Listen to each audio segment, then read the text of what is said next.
ওই ইসমাইল ভাই, তুমি ফেস রিভিল করবা কবে? সবাই তো ফেস রিভিল কইরা দিতাছে। প্লিজ ভাই ফেস রিভিলটা কইরা দাও না, আমরা সবাই অপেক্ষা করতেছি তোমারে দেখার জন্য।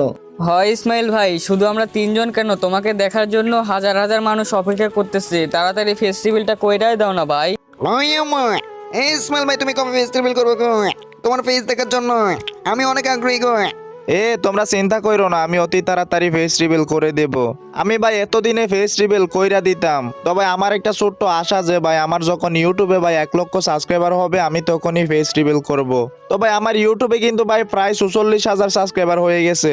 আর টিকটকে দেখো ভাই আমার 6 লাখের কাছাকাছি ফলোয়ার। তো ভাই 6 লাখ থেকে যদি ভাই 50,000 মানুষের সাবস্ক্রাইবার করো, আমার কিন্তু ভাই 1 লক্ষ সাবস্ক্রাইবার হয়ে যাবে। তো ভাই তোমরা একটু কষ্ট করে আমার ইউটিউবে গিয়ে ইউটিউবটা সাবস্ক্রাইব করে দাও। আমার যখন 1 লক্ষ হয়ে যাবে ভাই আমি সাথে সাথে ফেস রিভিল করে দেব। আর গাইস ইদানিং দেখতেছি ভাই অনেক ফেক আইডি থেকে কিন্তু আমার ফেস রিভিল হচ্ছে, ঠিক আছে? তো তোমরা এসব থেকে দূরে থাকো। আমি যখন ফেস রিভিল করব আমার এই বড় আইডিতেই করব। তো যারা যারা আমার ফেস রিভিল দেখতে চান এখনই আমার ইউটিউবে গিয়ে ইউটিউবটা একটু সাবস্ক্রাইব করে দেন। 1 লক্ষ হলে ভাই আমি সাথে সাথে ফেস রিভিল করে দেব।